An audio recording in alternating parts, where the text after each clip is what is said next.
Good morning. இன்னைக்கு நம்ம discuss பண்ண போகிற டாபிக் வந்து அனீமியா, அதாவது இரத்த சோகை. ரொம்ப காமன் ப்ராப்ளம். இது வந்து லேடிஸ்க்கு வந்து எல்லா ஏஜ் குரூப்லேயும் அனீமியான்னு ஏதாவது ஒரு கட்டத்தில் நம்ம டயக்னோஸ் பண்ணுற மாதிரி இருக்கும். இப்போ நம்ம ஆரம்பத்துலேருந்து வருவோம். ஒரு பெண் வந்து வைனார்கி அட்டைன் பண்ணுற போது ஹீமோக்ளோபின்ன்ற ஒரு டெஸ்ட் வந்து எல்லா கேர்ள்ஸ்க்கும் நம்ம அத்தியாவசியமாக பண்ணணும். ஏன்னா ப்ளீடிங் அதிகமாக ஆறும்போது அவங்களுக்கு நிறைய சான்ஸ் அவங்களோட ரத்த அளவு வந்து கம்மியாகுது. இப்போ அனீமியானா முதல்ல என்ன? இப்போ ஆக்சிஜன் வந்து எல்லா செல்ஸுக்கும் வேணும். அதை எடுத்துட்டு போகிறது வந்து ஹீமோக்ளோபின்ற ஒரு பிக்மெண்ட்.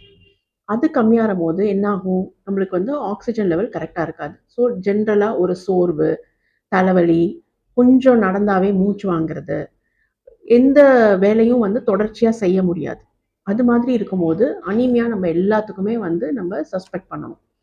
இப்போ யங் கேர்ள்ஸ் வந்து ஸ்கூலில் படிக்க முடியாது, அவங்க லெசன்ஸை கவனிக்க முடியாது, கான்சன்ட்ரேஷன் இருக்காது. ஸோ இது மாதிரி நிறைய சைடு எஃபெக்ட்ஸ் இருக்குது அனீமியாவில்.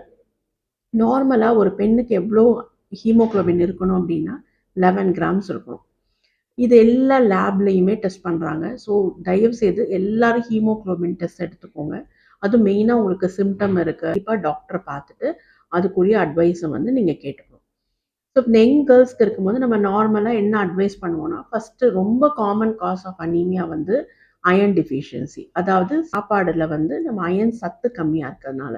ஸோ சிம்பிள் டயட் பிளான் கொடுக்கலாம். இப்போ கீரை வகைகள், காய்கறி, அதே மாதிரி ஜாகரி, இதுலலாம் நிறைய அயர்ன் சத்து இருக்குது. ஸோ அந்த மாதிரி டயட்ஸ் அட்வைஸ் பண்ணலாம். இல்லை கொஞ்சம் கம்மியாக இருக்குன்னா அயர்ன் டேப்லெட்ஸ் ப்ரிஸ்கிரைப் பண்ணலாம்.